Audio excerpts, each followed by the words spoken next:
de pie para no tenerlos que parece que se siente. Voy a invitarles que vayamos al primer libro de la palabra del Señor, al libro de Génesis. Amén. Cuando yo predicaba y mi niña estaba más pequeña, yo mencionaba ese nombre y ella se ponía de pie rápido, obediente. Génesis, ¡pah! Iba de pie.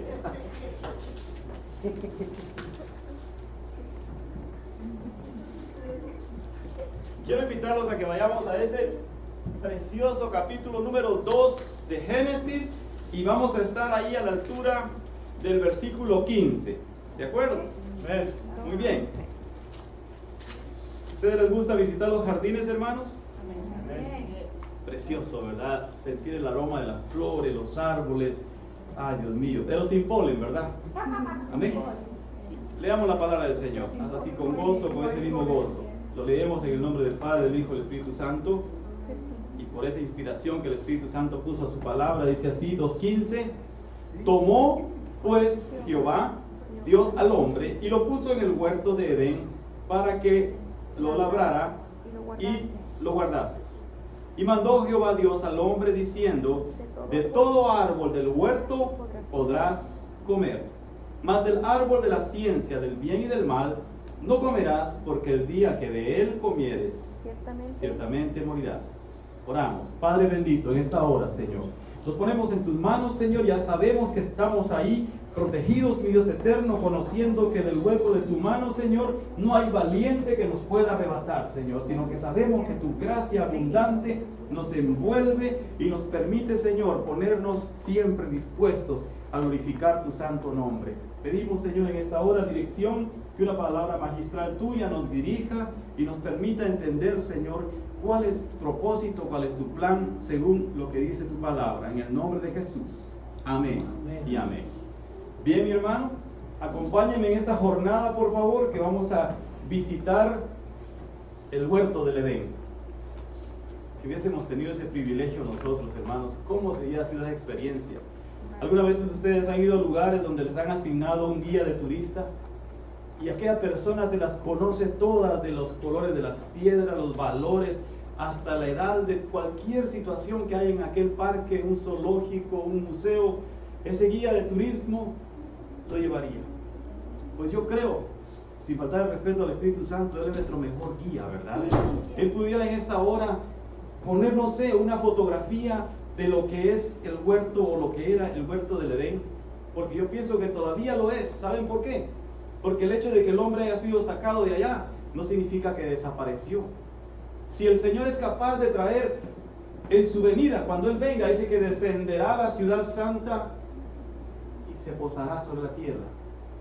¿Acaso no es posible que Él también haya tomado ese huerto y lo haya puesto en algún lado para que un día nosotros tengamos la oportunidad de conocerlo?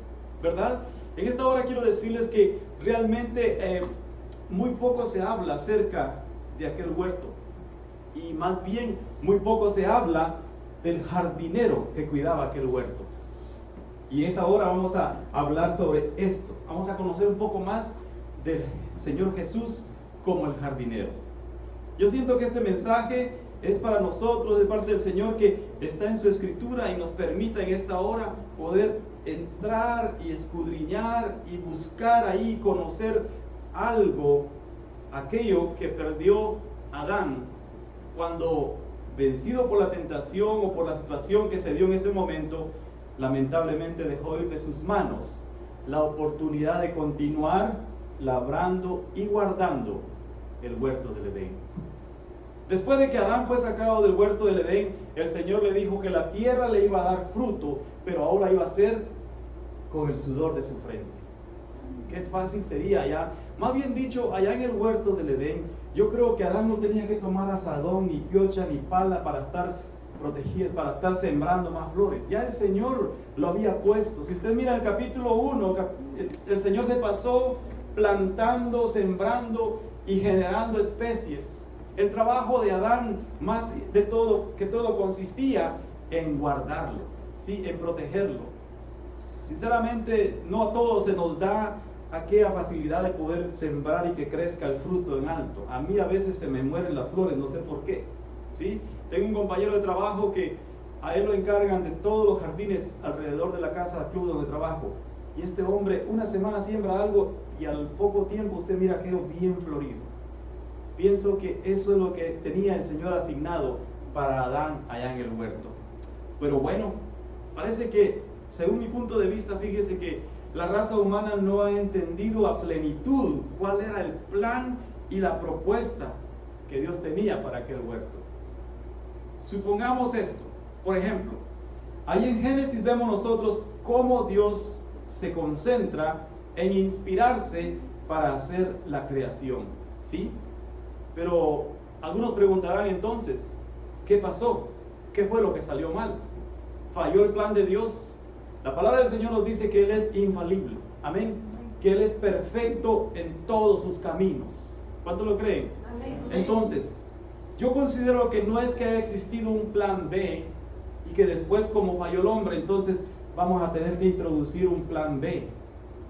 Nunca he sentido en mi corazón que el Señor Jesucristo haya sido un plan B, porque la Escritura lo dice que desde antes de la fundación del mundo Él ya tenía planes para cada uno de nosotros. Amén. Entonces no es cuestión de que el buen plan se echó a perder con la actitud del hombre. Fue el hombre el que lo hizo así, pero no el plan de Dios. El plan de Dios ya tenía todo preparado. Si aquello iba a salir mal, el Señor conocía cómo es la actitud, la reacción de la humanidad, y por eso fue que Él vino y empezó a empujar lo que es el plan primeramente de proteger el camino hacia un árbol que estaba allá en el huerto del Edén. Si usted va al versículo, en Génesis capítulo 3, verso 1, encontramos cómo empezó a fallar la actitud del hombre. Repitiendo, el plan de Dios nunca falla. ¿Saben por qué? Porque la Escritura nos dice que el Señor tiene para nosotros, ¿qué dice? Planes de bien y no de mal. Para darnos, ¿verdad? Y dice también, bueno es Jehová y fortaleza en el día de la angustia. Entonces, el Señor siempre, sus planes son buenos para nosotros. El plan de Dios allá en el huerto del Edén era bueno, excelente para la humanidad. Sabemos que interfirió una fuerza que vino a provocar la tentación, y por eso lamentablemente el hombre perdió la actividad de guardar aquel precioso huerto.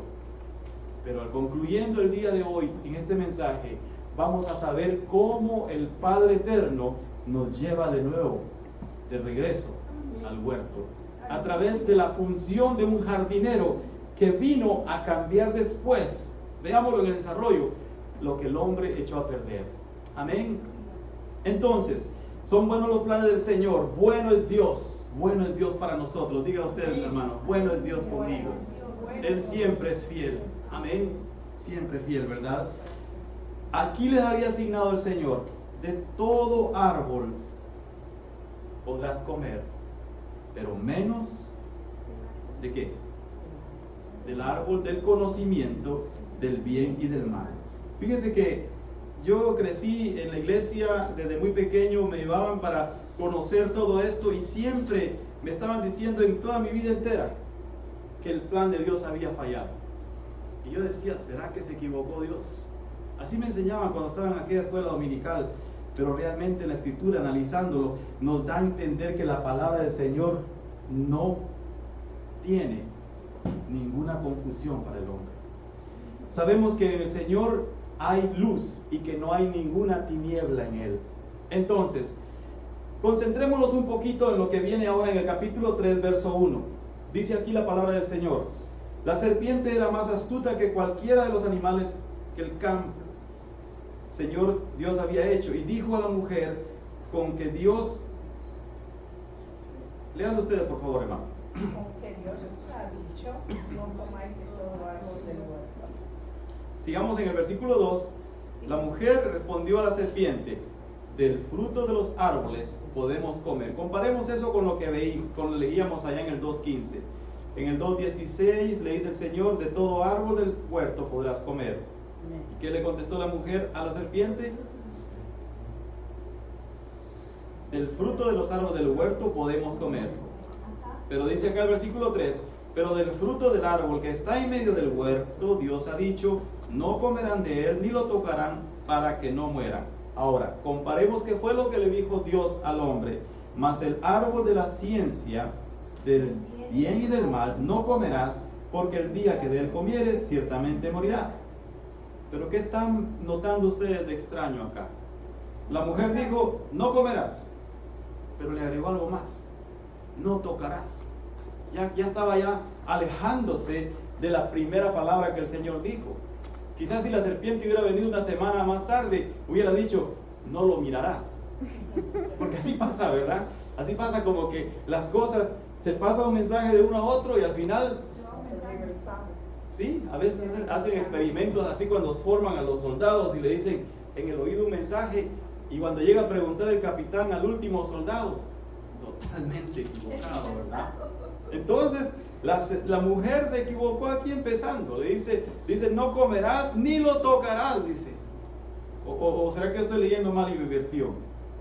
No, ella lo aumentó, pastor. ¿Verdad que lo aumentó? Ni le tocaráis para que no muráis. Pero vean, ¿a cuántos de ustedes les gustan que los metan en una encuesta o que los llamen para hacer esos famosos polls de entrevistas? Hay que tener cuidado cuando esas preguntas vienen, hermanos, ¿sí? Por ejemplo, si llaman al hombre y le dicen, ¿cuándo fue la última vez que le pegó a su esposa? Y si el hombre dice, no le he pegado, o ya no le pego, quiere decir que antes le pegaba, ¿no? O sea, hay preguntas cauciosas que vienen en esos cuestionarios que hay que tener cuidado. Miren, la serpiente es bien astuta. ¿Por qué dice el versículo 1? La serpiente era astuta más que todos los animales del campo. En el versículo 4 dice, y la serpiente dijo a la mujer, ciertamente no morirán. Empieza a cambiar el mensaje que el Señor le había dicho en el capítulo 2, verso 17, donde dice, ciertamente morirás.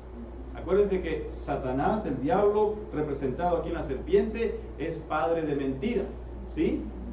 Viene a cambiar, claro, como la mujer ya le había mentido también, porque había dicho, Dios dijo no comerás, y ella dice no comerás, no tocarás, o no lo mirarás, o como cuando a alguien le aconsejan, cambia tu camino, ya no te vayas por esa ruta, ¿sí? Ya realmente al hombre se le ha sido difícil seguir el consejo del Señor desde el principio. Eso lo ha ido transmitiendo de generación en generación desde que falló Adán. A nosotros se nos hace difícil entender que Dios siempre tiene un plan bueno para nosotros. Siempre le vamos buscando, como quien dice, la pata coja a la situación o donde nos metemos en complicaciones. Y ahí está el Señor dispuesto a sacarnos. Veamos cómo terminó esto, hermanos. Y acá en el versículo 4, entonces dijo, no moriréis, pero la serpiente le dijo, ¿qué le contestó? Entonces la serpiente dijo a la mujer, ciertamente no morirán. Pero aquí viene, y ojo con esto por favor, quiero que ponga bien sus ojitos en el versículo 5, que para mí está metida en este versículo la mentira más grande que dijo el diablo en toda su existencia. ¿Saben por qué? Voy comparando dos versiones. Versículo 5, sino que sabe Dios que el día que comáis de él, serán abiertos vuestros ojos y seréis como Dios. Hagamos un paréntesis aquí. El hombre fue creado a imagen y semejanza del Señor. Pero ¿tendrá Dios algo igual a él? Dios es uno, ¿verdad? Uno solamente. Y no hay comparación ni sombra, no hay variación ni sombra en él. Y quiere decir que si nosotros en esta hora nos ponemos a hacer un pequeño juego de, ¿cómo se llama en las clases? Antónimos, o lo opuesto. Yo digo en este lado, hermanos, ¿cuál es lo contrario de delgado? De alto. De... ¿qué otra cosa se me ocurre? ¿Perdón? Ancho, angosto, ¿verdad? Y si yo le digo, ¿cuál es lo contrario de Dios? ¿Verdad que rápido pensamos nosotros? Eso. Ahora, ¿podrá ser este enemigo de nuestra alma igual a Dios? Dios no tiene equiparación, mis hermanos. Él es único. Satanás, sé que la Escritura dice que Él es el Dios de este siglo, pero como el Dios del universo al que nosotros amamos, al que le entregamos nuestra vida a través del Señor Jesucristo, no hay comparación. Él tiene poder, Él es lo dice la expresión aquella, the Almighty, el Todopoderoso, ¿verdad? El diablo va a actuar siempre cuando Dios le da licencia. Cuando fue a tocar a Job, ¿qué fue lo que pasó? Dios permitió que tocara a Job. Entonces, él no es igual a Dios. Por eso es que aquí encontramos una de las mentiras más grandes, pero no es esa exactamente la mentira a la que me refería acerca de Satanás, sino que continuemos leyendo, sabiendo el bien y el mal. Ahí donde está la mayor mentira que el diablo pudo haber dicho en toda su existencia, porque en Dios no hay bien y mal. Si está diciéndole primero, si ustedes comen, sabe Dios que van a ser igual a Dios y que van a conocer bien y mal. El Señor permite que venga la maldad, pero no es que haya maldad en el corazón del Señor. Amén. No hay maldad en el corazón de Dios. Él dice, tengo para ti pensamientos de bien y no de mal.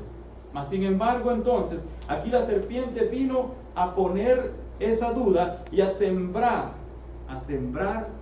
aquel decaimiento en la mujer. Y seguidamente la historia conocemos que le dio y ella comió. ¿Y qué más hizo? Y se la pasó a su esposo. Ahora preguntémonos un asunto acá. ¿Qué tenía que estar la mujer hablando con la serpiente? ¿Acaso no era responsabilidad del varón, del hombre, de haber estado atendiendo y cubriendo a la mujer siempre? Casi como que se repite esto, ¿verdad? Como cuando llama el de los cobros, atiéndelo, mi amor, atiéndelo, tú puedes convencerlo, ¿sí? A veces pasa esa situación en que el hombre en casa compromete a la mujer y la mujer termina enredada en otros asuntos. Yo he sido testigo, hermanos. He sido testigo de los que ha habido alguna situación en que el hombre tiene que sacar la casta y decir, yo soy el hombre de la casa, Jesús me ha puesto como cabeza de la casa, Jesucristo es la cabeza de la iglesia. Entonces, y de repente, no, espérame que está bueno el programa en la televisión, tocan a la puerta, atiéndelos tú, por favor. No estoy, por favor, no se sienta ninguno señalado, sino que estoy comparando que qué hacía la mujer hablando con la serpiente. Era el hombre que tenía que hablar ahí firmemente y decirle, no, aquí el Señor me ha dicho que no podemos comer más de ese árbol, que no podemos tomar de ese fruto del árbol de conocimiento del bien y del mal. Pero más sin embargo, se dio la situación, falló ella y falló el hombre. Pero sí, fue bueno el hombre, como siempre se da, de echar la culpa a la mujer, ¿verdad? ¿Sí? ¿Por qué está pasando esto? Culpa de la mujer. Y así que todo desde un principio siempre se va en contra de la mujer, cualquier circunstancia, cuando las cosas salen mal en nuestra vida. Qué tremendo, ¿no? Tengamos nosotros conocimiento entonces que el Señor quería que el hombre, que la humanidad participara y disfrutara de aquel huerto para siempre. Lamentablemente vino el enemigo y metió sus narices ahí y cambió la circunstancia. Ahora pensemos, ¿será que el Señor Jesucristo era un plan B para Dios?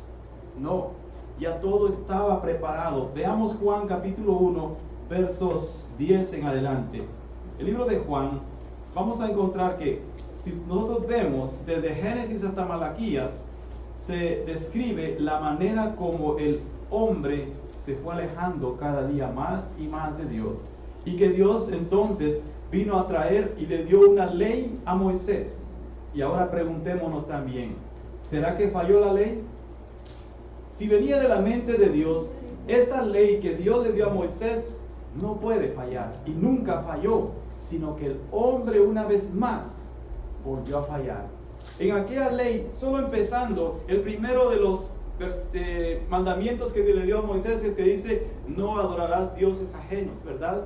¿Y qué fue lo primero que encontró Moisés cuando bajó del monte? Que tenían a un becerro de oro.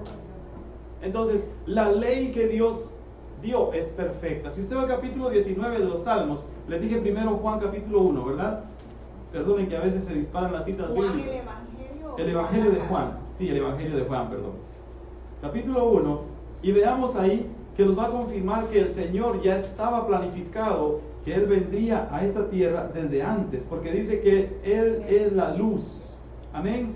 1:4, en Él estaba la vida y la vida era la luz de los hombres. Ahora, quiero encontrar el versículo cuando dice que desde antes de la fundación del mundo, no es aquella perdida. Dice, la luz en las tinieblas resplandece y las tinieblas no prevalecieron contra ella. Así que Él fue tomado y enviado desde antes. En el mundo estaba y el mundo por Él fue hecho, acá. Pero el mundo no lo conoció. Este plan que el Señor viniera a la tierra a poder mostrarnos el camino hacia el huerto nuevamente, ya estaba establecido, hermanos. ¿Sí?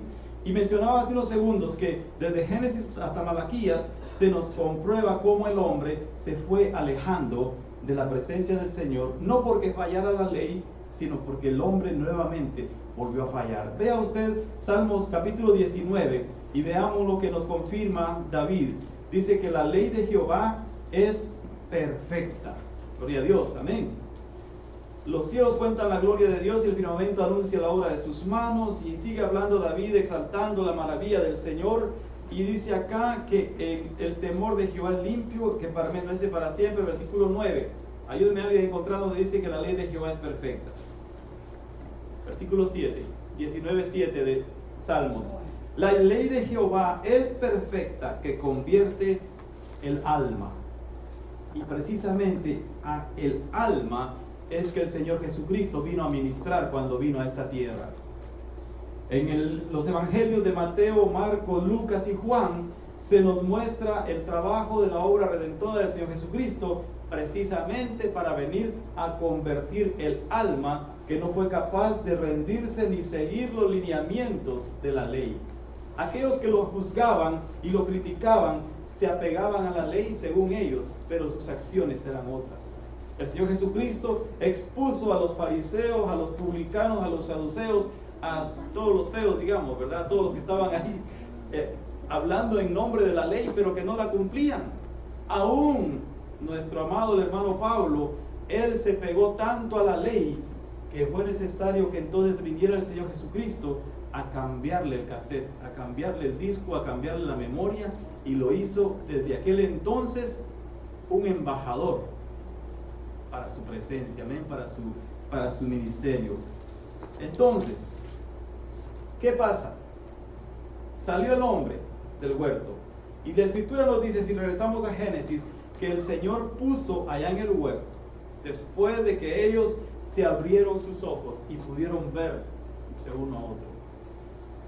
Hago la pregunta, ¿estaban desnudos Adán y Eva antes de comer aquel fruto de ese árbol? Cuando sus ojos se abrieron, entonces vieron cómo eran. Más bien dicho, tuvieron vergüenza. La vergüenza entró a ellos. Y realmente ellos se escondieron, dice la palabra. No vamos a entrar mucho a detalle a eso, pero lo que sí vamos a pensar es en esto, que el hombre se escondió de la presencia del Dios Altísimo, y vino Dios y dijo, Adán, ¿dónde estás? No era para que le digo, Dios tuviera duda de dónde estaba. Dios sabía dónde estaba el hombre, pero quería que el hombre él mismo descubriera su situación. ¿Cómo le contestó el hombre? Capítulo 3, verso 10, y él respondió, te oí en el huerto, tuve miedo porque estaba desnudo y me escondí. Y Dios le pregunta, ¿quién te hizo saber? Versículo 11, le preguntó Dios, ¿has comido del árbol del cual yo te mandé que no comieras? Dios ya lo sabía, pero lo que el Señor deseaba saber era la respuesta consciente del hombre. Paremos un momentito acá. Imaginémonos, yo quería pedir a unos dos hermanos que se pusieran de pie. A ver, hermano Henry, párese un poquito, por favor, estírese ahí. Digamos que el hermano Henry representa el árbol del conocimiento, porque algunos solo dicen árbol del bien y del mal. No, hagamos énfasis, del conocimiento del bien y del mal. Bien, ya que para no hacerlo caminar mucho a las hermanas, hermana Keira, si usted se acerca, ¿de qué lado? Digamos, está el bien y está el mal. ¿De qué lado va a tomar usted una fruta? Bien, ¿verdad? Que todos dicen, qué bien, la primera felicita, ¿no? Hermana Marisa, entonces, ¿de qué lado se tomaría? Del bien. Del bien también, ¿verdad? Bueno, voy a ponerme yo voy a tomar del lado del mal. ¿Saben qué pasa? Aunque hayamos tomado del lado opuesto, ya sea del bien o del malo, igual estamos adquiriendo muerte. ¿Sí? Porque la letra al final mata. ¿Sí? Porque Dios es, hermano, perdón, ya lo para mal. Ahora, hermano Daniel, párese, por favor. La Escritura dice que en el huerto, muy en el interior del huerto había otro árbol también, ¿verdad? Era el árbol de la vida. Pero ¿podía haber el hombre haber tomado del árbol de la vida? ¿Qué dice la Escritura? Que de todo árbol del huerto podían tomar el fruto. ¿Sí? Pero el hombre no quiso tomar del árbol de la vida. Mas sin embargo, cuando vino la serpiente, tomó del fruto del árbol que Dios había dicho que no. Porque ¿qué fue lo que dice la palabra? Comeréis de todo árbol que está en el huerto, excepto, o sea, pero no del que da el árbol del conocimiento del bien y del mal. Puedes estar, hermano Daniel. Entonces, ¿qué es lo que pasa en este asunto? Es que aún hoy en día en las iglesias se nos sigue contando precisamente lo que es el conocimiento del bien y del mal. Hay mensajes que empiezan solamente tirando y palo contra el pecado, que la maldad, que esto y lo otro, y le llenan la mente al hombre. La gente en este tiempo no necesitan que se le mencionen los pecados como para recordarles y levantar el deseo de hacerlo, como cuando le dicen a un niño, miren, ahí está el frasco de galletas, si lo toca le pego. El niño no sabía que había un frasco de galletas, pero se lo mostraron y la curiosidad viene y entonces agarra las galletas, sabiendo que va a tener un castigo. Así pasa muchas veces en los mensajes que damos en las iglesias. Nos pasamos los primeros 20 minutos hablando solo de lo malo, y al final, al terminar el mensaje, ya se habla de lo bueno. Si tú oras más, si tú ayunas más, vas a tener esto, vas a vencer lo otro. Entonces quiere decir que se sigue todavía cultivando eso de alimentar el conocimiento del bien y del mal. Mas sin embargo, del que más se debe de hablar en los mensajes para que conozcamos cómo regresar al huerto es del árbol de la vida, que es el Señor Jesucristo. ¿Sí? Porque el Señor Jesucristo habló de una parábola que dijo de un hombre que planta una semilla de mostaza en su huerto y que de ahí crece un gran árbol, dice la palabra, y que en ese árbol vienen y se anidan las aves. ¿Qué clase de aves se anidarán en esos árboles muy altos, hermanos? Las águilas, ¿verdad? Ahí hacen su nido las águilas en los árboles. Quiere decir que nosotros, si comemos más del árbol de la vida, está bien que conozcamos la palabra del Señor, que ellas son la instrucción. Pedro dijo en 1 de Pedro 3:18, antes bien crecer en el conocimiento de nuestro Señor y Salvador Jesucristo. No tanto haciendo énfasis en lo que es lo malo y lo bueno, sino más bien en que nos identifiquemos con la naturaleza de nuestro Señor Jesucristo, porque Él es el árbol de la vida. ¿Sí?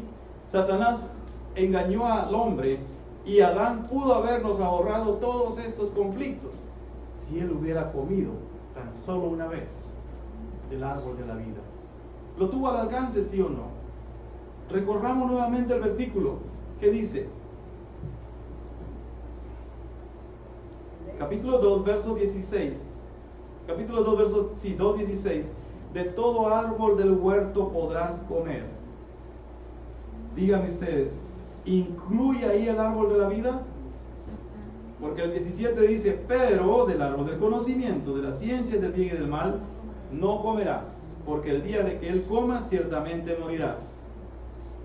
Pudo haber tenido vida anticipada, más todavía Adán, si se hubiera acercado al árbol de la vida. Ahora nosotros tenemos la oportunidad de acercarnos al árbol de la vida, que es el Señor Jesucristo, y Él es el único que cuando nos identificamos a Él y entramos a conocerlo, a intimar con Él, la naturaleza pecaminosa huye de nosotros, hermanos. Amén.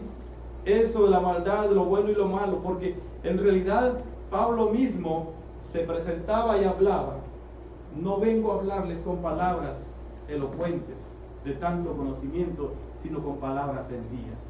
Conocía Pablo la ley, conocía de todo, pero él quería que el pueblo entendiera que la mejor forma de recuperar la vida eterna era a través del Señor Jesucristo.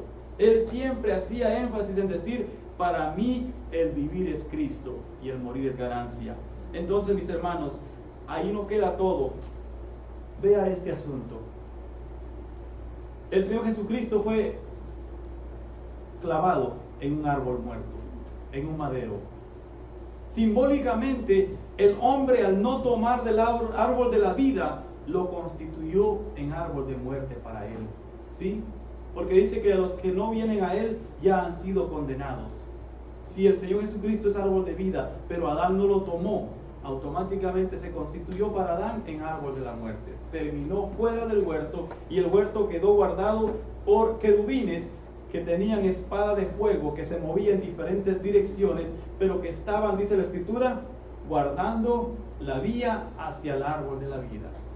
Antes en el huerto, Adán tuvo oportunidad de correr libremente a tomar del árbol de la vida. Ahora se quedó como señal que la palabra preciosa, que es como espada de dos filos y que tiene poder como el fuego para quemar toda maldad en nosotros, es la única que nos sigue diciendo, ahí está el árbol de la vida, vayan a él. En la Biblia americana, en la versión King James, dice que esa flama de fuego era para mantener la vía, no para mantenerlos alejados, sino que para decirles, ahí está. Gracias al Señor que nosotros un día entendimos que esa vía era el mismo Señor Jesucristo, cuando Él dijo, yo soy el camino, la verdad y la vida, a través de esta palabra preciosa, que es luz a nuestros pies. Entonces, el hombre fue sacado fuera del huerto. El hombre constituyó el árbol de vida en árbol de muerte para él. Y habla la Escritura que los romanos crucificaban a los criminales en una cruz. Y esa era la maldición más grande, que el hombre fuera crucificado en una cruz, en un árbol muerto. Pero ojo a esto, el Señor Jesucristo convirtió aquel árbol muerto, donde lo crucificaron, en árbol de vida nuevamente para nosotros. Porque dice que muy cerca de donde Él fue crucificado había un huerto. Otra vez volvemos a caer en esto. Y en aquel huerto había una tumba. ¿Y qué pasó en aquella tumba? Fue introducido el cuerpo del Señor Jesucristo, y lo que encontró María Magdalena cuando vino a buscar un ángel a los pies y un ángel a la cabeza del Señor. Que pudiéramos, no sé, a veces proyectar todo eso mientras estamos hablándolo, creo que lo entenderíamos más. Y ellos seguramente que durante estuvieron ahí ministrando al Señor, Él resucitó. Y ella dice que dijo y le reclamó, ¿dónde habéis puesto el cuerpo de mi Señor? Y mientras ella estaba ahí, alguien apareció en escena. ¿Quién fue? El Señor Jesucristo. ¿Y a quién buscáis?, preguntó Él, ¿verdad? Y ella pensando que era, ¿qué dice la Escritura? Juan capítulo 20, si usted va para ahí, usted va a encontrar ese diálogo. Y ella cuando se encontró en aquel momento, pensó que Él era... Yo quiero que usted lo encuentre, hermano, y usted encuentre esa palabra, es que a mí me emociona escuchar lo que ahí dice. Es que vean, hermanos, el hombre con su actitud convirtió el huerto en un cementerio. ¿Por qué? Porque acarrió condenación para él, para muerte. Pero el Señor Jesucristo cayó bajado de la cruz, lo trajeron, lo introdujeron al huerto, y del huerto el cementerio lo convirtió en un huerto para nosotros, en un jardín para nosotros. Tal vez mis palabras se han quedado cortas en decirlo, vamos a repetirlo en un segundo. Capítulo 20, y ahí dice: el primer día de la semana, María Magdalena fue de mañana, siendo aún oscuro el sepulcro, y vio quitada la piedra del sepulcro. Entonces corrió Simón Pedro y el otro discípulo, dice, y salieron Pedro y el otro discípulo y fueron al sepulcro, y corrían. Pero ¿qué fueron lo que encontraron ahí?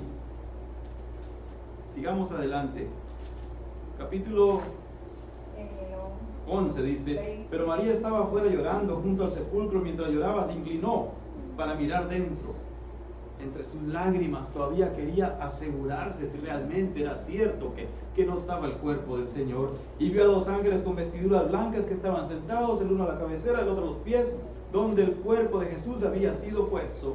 Y le dijeron: mujer, ¿por qué llora? Les dijo: ¿por qué se han llevado a mi Señor y no sé dónde le han puesto? Cuando había hecho esto, se volvió y vio a Jesús que estaba ahí, mas no sabía que era Jesús. Era el jardinero de nuestras vidas, hermanos. Amén. Jesús le dijo: mujer, ¿por qué lloras? ¿A quién buscas?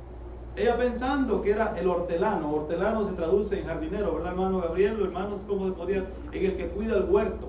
De ahí viene la palabra hortelano. Y un huerto es un jardín. Amén. Dime dónde lo has puesto y yo lo llevaré. Jesús le dijo: María. ¿Qué es lo importante ahí? Cómo el Señor te llama. Cuando el Señor nos llamó por nombre y nos dijo: ven aquí, te invito al jardín de nuevo. Qué lindo, ¿verdad? Y ella dice que reconociendo lo que le dijo: maestro, Raboni, ¿qué quiere decir maestro? Y el Señor pues le dijo: no me toques, que aún no he subido a mi Padre. Todavía no había subido el Señor a cumplir con lo que le dijo a sus discípulos: iré y prepararé morada para vosotros. Cuando ustedes lo invitan a una mansión grande y esa mansión tiene tremendos jardines alrededor, ¿usted cree que se va a quedar dentro de los cuartos de la mansión? Yo creo que usted va a estar yendo de ventana a ventana, viendo las flores y viendo los árboles, y va a querer salir rápido a disfrutar del ambiente natural, ¿verdad? A mí no me gusta estar mucho tiempo encerrado, hermanos. Si a mí me invitaran a una mansión donde hay muchos huertos, le aseguro que lo primero que voy es afuera. Sinceramente le digo una cosa: a mí me emociona saber que aquel día que Cristo venga, seremos levantados y Él nos llevará a esas mansiones celestes que dice que no son preparadas con mano de hombre ni con ningún material de aquí de la tierra. No me emociona en realidad el entrar a un cuarto de esos, sino que me emociona más saber que podré caminar en ese paraíso celestial, en donde el Señor dice que allá hay un río que corre y hay un mar de cristal y que hay un árbol grande. Vayamos a Apocalipsis capítulo 22, por favor. Ahí vamos a encontrar una mención del árbol de la vida. Una vez más el Señor nos trae a pensar que el Señor ya tiene todo preparado. Capítulo 2, verso 7. Empecemos escuchando lo que le dijo el Señor a esta iglesia. Capítulo 2, verso 7 de Apocalipsis. El que tiene oído, oiga lo que el Espíritu dice a las iglesias. Al vencedor le daré a comer del árbol de la vida que está en el paraíso de Dios. Encontramos el paraíso. Amén. El paraíso que el hombre perdió. Hay un cántico que dice: yo encontré el paraíso que el hombre un día perdió. Y ese es el paraíso a donde nosotros vamos, hermanos. Quiere decir que el Señor, vamos del huerto que perdió Adán al huerto que Él mismo tiene preparado, y que Él nos dará de comer del árbol de la vida. ¿Quién es este? Nuestro Señor Jesucristo, para quien le pido que le dé palmas, por favor, hermano. Amén. Señor amado, bendito sea, Señor. Capítulo 22, verso 1 dice: después el ángel me mostró un río de agua de vida, resplandeciente como cristal, que salía del trono de Dios y del Cordero. ¡Wow! ¡Qué precioso, hermanos! Entonces, ¿cómo me voy a sentir yo con deseo de decir: esta es la casa que me ha preparado mi Señor, este es mi cuarto que me van a regalar, y quedarme ahí? No, yo voy a querer salir a disfrutar de las calles de oro y mar de cristal. Voy a querer salir a disfrutar de todo aquel ambiente de vida que hay alrededor del árbol de la vida, que es el Señor Jesucristo. Amén. Yo me emociono al saber esto, hermano, porque sé que entonces el Señor, sus planes son perfectos desde el principio hasta la eternidad. Porque de eternidad a eternidad, dice David, es tu misericordia. Usted puede ir al Salmo 103 y va a encontrar que dice el Señor que de eternidad a eternidad es su misericordia. Entonces, así es como el Señor preparó el camino de retorno al huerto, dejando una flama ardiente. Esta flama ardiente que tenemos, que es la palabra del Señor, es la que nos dice: coman del árbol de la vida. Ya no nos preocupemos tanto en hablar del conocimiento del bien y del mal, sino más bien preocupémonos en saber más cómo es nuestro amado. Amén. Amén. ¿Cómo es nuestro amado? Porque cuando estamos hablando de solo conocimiento del bien y del mal, nos embotamos, nos embriagamos de tanto de ese conocimiento. Pero cuando hablamos del Señor Jesucristo, así estemos débiles, vamos a tener fuerzas, hermanos. Vamos a ser renovados, vamos a ser revestidos, vamos a cambiar. En la misma vida del árbol de la vida que comamos, nos va a hacer sentir que tenemos que apartar nuestros pies de los malos caminos, de las malas cosas. Amén. Entonces, Salmo 103 les dije, hermano. Vamos terminando, por favor. Alguien que me haga seña cómo estamos con el tiempo. Gloria al Señor. Entonces, mis hermanos, ¿estamos listos para ir al paraíso de Dios? Amén. A un niño le dijeron, habían 4 niños jugando sus márboles, sus canicas, dicen en mi país. Y dice el Señor, les dice: niños, ¿ustedes quieren ir al cielo? 3 levantaron la mano y 1 no. ¿Cómo es eso? Dijo el niño, le dijo: ven para acá. ¿Por qué tú no levantaste la mano? ¿No quieres ir al cielo? Sí, cuando muera, dijo, pero ahorita quiero ganarle a eso. ¿Sí? ¿Sí? Entonces, ustedes quieren ir al cielo, yo también quiero ir al cielo, hermano. Yo sé que está garantizado porque el Señor dice que a los que creen en su nombre, que el que confiesa que Jesús es el Señor, este será salvo. Amén. Así lo crean o no, yo creo en mi Señor que Él me tomará un día, hermanos. Amén. Entonces, pero ahorita concentrémonos en anunciar buenas nuevas de salvación, que hablemos bien del árbol de la vida. Salmo 103, verso 17. Salmo 103, verso 17. Mas la misericordia de Jehová es desde la eternidad hasta la eternidad sobre los que le temen, y su justicia sobre los hijos de los hijos. Ahí hay un pequeño espacio, como el que dejaron ahí, desde la eternidad y hasta la eternidad. ¿Qué hay en ese espacio? Este tiempo que estamos viviendo nosotros. Sabemos que iremos a la eternidad con el Señor. Entonces, en ese espacio, dentro de lo que es eternidad hasta eternidad, aprovechemos bien el tiempo, dice la palabra del Señor. Los días son malos. Proclamemos el año agradable del Señor. Porque así fue como Él abrió el libro de Isaías, capítulo 61, verso 1 y 2. Dijo: el Espíritu del Señor está sobre mí, me ha enviado, dice el Señor. Así. Y Él mismo lo mencionó. Terminemos con este párrafo, por favor, hermanos. Dios mío, es que la palabra del Señor es tan preciosa, hermanos. Digerirla, comerla, Dios santo, nos satura, nos llena, nos sustenta. Isaías 61. Aquí aparece así, y el Señor Jesucristo lo mencionó en su primera lectura que hizo allá en la sinagoga. El Espíritu de Jehová el Señor está sobre mí, porque me ungió Jehová, me ha enviado a predicar buenas nuevas a los abatidos, a vendar a los quebrantados de corazón, a publicar libertad a los cautivos y a los presos apertura de cárcel, a proclamar el año de la buena voluntad de Jehová.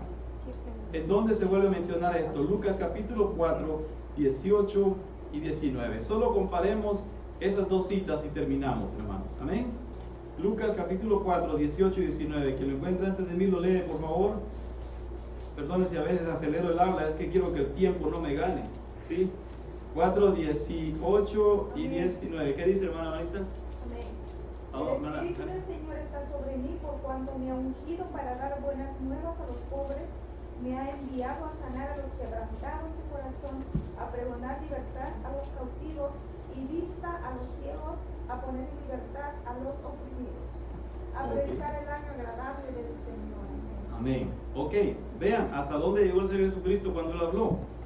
Isaías 61, verso 2, parte a proclamar el año de la buena voluntad de Jehová. Lucas 4, 18 dijimos. No, 4, 8, perdón. Perdón, ya me equivoqué. ¿Qué número les dije? 4, 18 y 19. Sí, estamos. Bien, a predicar el año agradable del Señor. Pero ¿cómo sigue diciendo Isaías 61, 2? A proclamar el año de la buena voluntad de Jehová y el día de venganza del Dios nuestro. ¿Ok? A consolar a todos los enlutados. ¿Por qué no lo mencionó el Señor en Lucas capítulo 4, 19? Porque Él anhelaba que todo lo que mencionó antes sea puesto en acción por aquellos que creen en su nombre, antes que venga ese día de Jehová, de la venganza, cuando vendrá el Señor a implantar su vara de hierro en la humanidad. Entonces, antes de estar recalcando mucho sobre el mal, de estar juzgándonos unos a otros respecto a la maldad, vayamos y cumplamos esto que dijo el Señor. Hablemos de lo bueno que es Él, de la salvación que hay en Él, de la vida que hay en el Señor, porque hablando del Señor Jesucristo, que Él es árbol de vida, vamos a vencer. ¿Qué es lo que dijo Pablo? Venciendo con el bien el mal. Cuando alguien incluso nos injurie o nos diga cosas, dice la palabra del Señor que no tenemos que sentirnos. ¿Por qué? Porque aún a nuestros enemigos tenemos que bendecirlos, y dice que será como que pusiéramos ascuas de fuego sobre su cabeza. Entonces, sigamos la voluntad del Señor hablando del árbol de la vida, y tenemos la certeza que estamos rumbo al paraíso celestial. A ese que un día el hombre perdió, a ese vamos nosotros, hermanos. Vamos a gozar de aquellos árboles frutales que se encuentran en aquella patria celestial, pero comiendo primeramente de aquel árbol que Adán no quiso comer, lo despreció. Lo mismo que dijo Isaías 53, despreciado él y abatido, como que separamos de él el rostro. Pero ahora Él está delante de nosotros diciendo, vengan y coman de mí, porque el Señor eso fue lo que dijo, comed mi cuerpo. Amén. Es lo que haremos en esta hora, mis hermanos. Inclinen sus oídos, sus ojos, por favor. Sus ojitos, Señor eterno. Venimos, Padre Santo, a pedirte, Señor, sabiduría para conocer que un día, Señor, tú nos llamaste por nombre, así como llamaste a María, Señor, y te presentaste, Señor amado, como el jardinero de nuestras vidas, Señor, como el que trae frutos dentro de nosotros, y viniste a poner, Señor amado, agua fresca donde había sequedad. Aquella soledad que había en nuestro cuerpo, Señor, tú la empezaste a cultivar, Padre bendito, y viniste a refrescar de tu semilla, de tu palabra de amor, y que vino a transformar, Señor, toda amargura, toda tristeza, es quitada cuando tú entras en nosotros, Señor. Aún aquel hombre dijo, Señor, pon vida a estos huesos secos que se consumen. Señor Jesús, tú has venido a cultivarnos, Señor amado. Nosotros somos ese jardín donde tú vienes a regarnos día a día, Señor amado, con tu palabra fresca. Por eso es que tu palabra dice que el que cree en ti tendrá y correrán ríos de agua viva que saltan para vida eterna. Sigue llenando nuestras vidas, Señor. Sigue saturándonos de tu presencia para que con la vida que tú nos das, Señor amado, podamos ganar a otros también. Te lo rogamos, Señor, en el nombre de Jesús. Gracias, Señor. Amén. Dispongámonos, hermanos. Vayamos a 1 Corintios capítulo 11, versículo 23. Hermano Daniel, si me ayuda, por favor, vamos a ministrar en la Santa Cena. De ese pan de vida que es Cristo, estaremos en este momento meditando y recordando en memoria de lo que Él hizo en la cruz del Calvario. 1 Corintios capítulo 11, versículo 23. Dice la palabra del Señor, el apóstol Pablo, haciendo reflexión que el Señor mismo le instruyó, revelado por el Espíritu Santo, que el día en que Él, la noche antes de que fuese entregado, Él compartió con sus discípulos. Amén. Meditémoslo. Capítulo 11, verso 23. Porque yo recibí del Señor que también os he enseñado, que el Señor Jesús, la noche que fue entregado, tomó pan. El único requisito que el Señor nos pide a través de esta revelación del capítulo 11 de 1 Corintios es que hagamos una reflexión antes de pasar a tomar del pan y de la copa. Oren conmigo, por favor. Señor Jesús, queremos pedirte, Señor, que tú escudriñes nuestros corazones. Nadie más que tú nos conoces mejor, Señor. Solamente tú. Queremos en esta hora solemnemente compartir con cada uno de mis hermanos la comunión, una comunión similar como la de aquellos que estuvieron a tu mesa aquella noche, Señor. Cada uno de ellos estaba concentrado, quizás pensando en lo que venía. Las dudas que invadían sus mentes es que cuándo una vez más te reunirías con ellos. Pero estaban ahí gozosos de tenerte, Señor amado. Y nosotros también estamos gozosos de que tú nos hayas alcanzado, Señor Jesús. Por eso esta hora queremos compartir en un solo sentir, pedirte, Señor, que estemos aptos para pasar en este proceso, Señor, de recordar la memoria de lo que tú hiciste por nosotros. Señor amado, que si quizás nuestro corazón está como aquel Judas, Padre Santo, que aunque compartía en la mesa, ya sabía que iba a hacer una maldad contra ti, Señor. Por eso te pedimos perdón, Señor, que alguna acción nuestra pueda hacer que en lugar de glorificar tu nombre, sea en contra tuya. Porque tu palabra dice que el que es contigo reúne, Señor, pero el que no es contigo es parte. Queremos ser de los que reúnen, Señor, y que continúen llevando viva tu palabra, que es viva y eficaz, a través de los confines de la tierra. Te ruego, Señor, perdónanos, Padre, en el nombre de Jesús. Amén y amén. Entonces, dice el 24, y habiendo dado gracias, lo partió. Y antes de continuar, yo creo que puede pasar usted, hermano, y tomar. Caminemos, por favor, con confianza. Hagamos lo que el Señor, Él es fiel y justo para perdonarnos y limpiarnos de toda maldad. Ninguno debe de quedarse sin esta bendición. Yo los invito a que participemos. Vencemos cuando nosotros nos sometemos y tomamos acción y compartimos, porque sabemos que el Señor es dador de vida. Es dador de vida el Señor. Bendito sea tu nombre, Señor. Te honramos, Papito lindo. Tú has puesto vida, Señor, a nuestros huesos que antes se consumían. Sin embargo, ahora a través de tu palabra tú nos sustentas, Señor. Gracias, Señor. ¿Todos tienen ya? Amén. Y dice: tomad, comed, esto es mi cuerpo.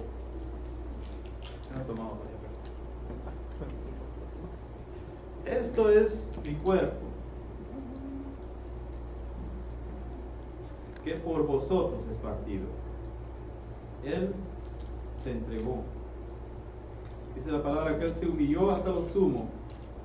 Fue llevado y tratado como el peor de los criminales de aquella época.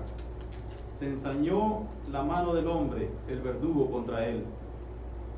Por nosotros te entregaste, Señor Jesús. Partamos del pan, hermano.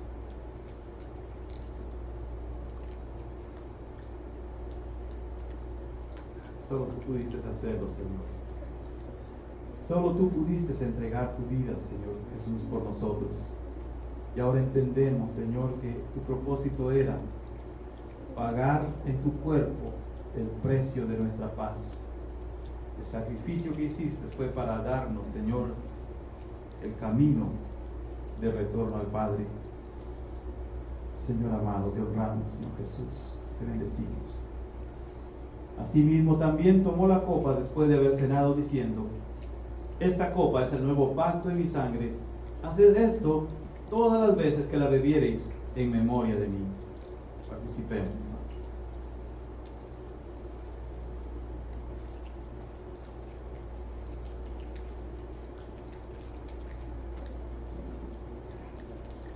Señor Jesús, aún en medio de tu sufrimiento, Señor Jesús, le dijiste a aquellas mujeres: no lloren por mí, mas lloren por sus hijos. Conocías, Señor, en tu sabiduría infinita lo que vendría sobre esta tierra. Que el hombre alejado de ti, Señor, está expuesto a los juicios de la ira vengadora del Señor. Pero más sin embargo, Señor, no te importó entregarte, Señor, porque todo lo hiciste por amor. Te agradecemos, Señor Jesús, y damos testimonio que la muerte tuya no fue en vano, Señor, porque millares y millares, Señor, alrededor de la tierra, cada vez que participan de esto, están anunciando la victoria que tú alcanzaste en la cruz del Calvario, Señor. Por eso, Señor amado, nos sometemos a ti en una relación muy íntima, Señor Jesús, para que seas tú el que nutra nuestra vida, Señor amado. Que no apartemos nuestra mirada de ti, Señor Jesucristo, que sabemos que tú eres dador de vida, Señor. Te honramos, te bendecimos y venimos, Señor, como un solo cuerpo, Señor amado. El cuerpo de tu iglesia, Señor, decidido a buscar tu rostro, a someternos día con día, a sustentarnos, Señor, de tu mano, a sostenernos de ti, Señor. Seamos, Señor, así, llegando humildemente como aquella mujer que, aunque dijo: solo quiero tocar el borde de su manto. Pero, Señor, qué lindo es poder sentir que tú nos abrazas, Señor, que tú nos recibes. Abriste los brazos en la cruz del Calvario para abrazar a la humanidad que viene a ti, Señor. Permítenos, Señor amado, en el tiempo que tengamos, de atraer a otro a tus pies, Señor, porque no queremos irnos solos hacia la patria celestial, Señor, sino que tengamos en nuestra mente uno más para ti cada día, Señor. Oramos, Señor, y pedimos sabiduría para que lo hagamos, Señor, y que podamos, Señor eterno, atraer a otros a tu reino.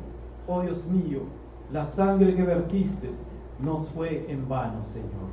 Aún sigue viva y eficaz, dispuesta para sanar y para liberar. En el nombre de Jesús. Gracias, Señor. Gracias, Señor. Mientras pasa mi hermana Tania a dar los anuncios, quisiera que cantáramos una alabanza, hermanos. Hay un coro que dice: la sangre de Cristo.